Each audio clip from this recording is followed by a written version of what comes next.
Hello everyone, well this is day 5 of the archaeological dig at Epiacum, and this is an additional trench that we have excavated, not at Holymire.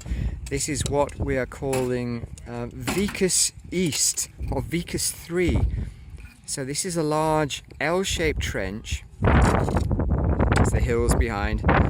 So this is a large L-shaped trench, about 20 meters long, with a 6 meter extension as well.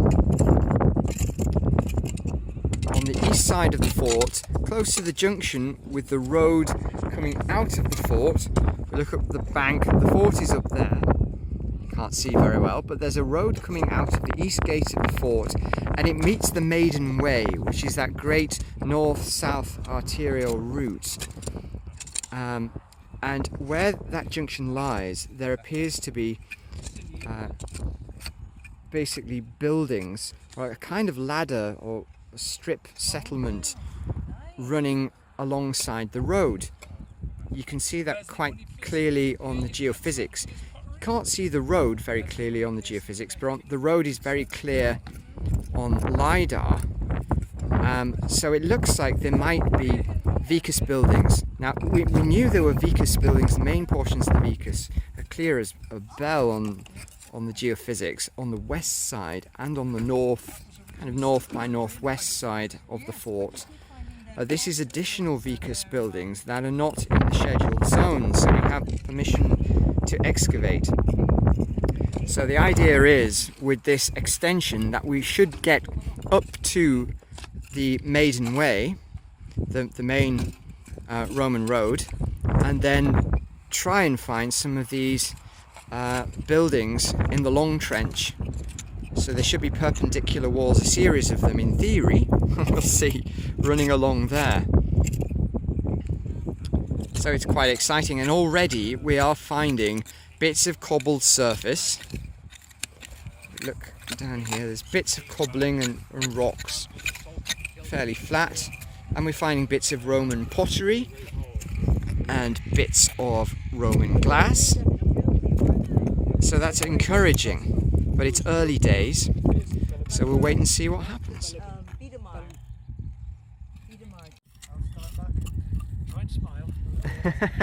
Alright, well, we're back in Trench 3 here, and there's been great progress made. Last night, Jonathan and Lara excavated this kist, and unfortunately, whilst the structure of it has definitely diagnosed it as a kist of probable Roman origin on its size, there's been absolutely nothing within it. We did take all of the soil within it to sample, so we'll take that to the lab and see what they can work out. But yeah, there might be something, but it looks like this has been disturbed in the past, and this piece here was kind of dragged next to it. That could be more of the base from around there, or it could be part of a side wall from the end wall, the short axis. But this slab here could well have been the cap, and that was found a little bit further over around here. So it could be that this has been opened up in the past, and you know, maybe intentionally by looters. It's a very prominent mound, this, so it would be an easy target. Or perhaps just over the years it's moved due to various things. It's very shallow in the ground, see, so it could have been cattle action, or who knows. For some reason it's gone and there's no evidence of what's in it. But never mind, the fact that it's there in the centre of a mound is encouraging. So it's something.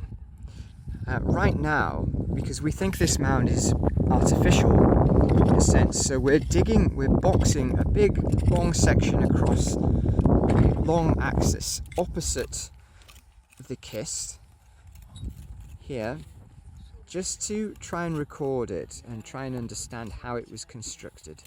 So that is ongoing. There's quite a lot of depth, and there's still rabbit burrows at where Michael is stood there at his feet.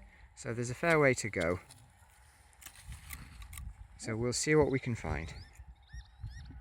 Alright, let's move on back to Trench 1, where they have been uncovering more of the a burial mound over there. Okay, well, back in Trench 1, which has been extended by a couple of meters to the west to expose more of the bank forming this well, what looks to be increasingly circular shaped mound. There's more work to do to take off the loose from that, but it's looking pretty good. We've got more of this surface extending as well.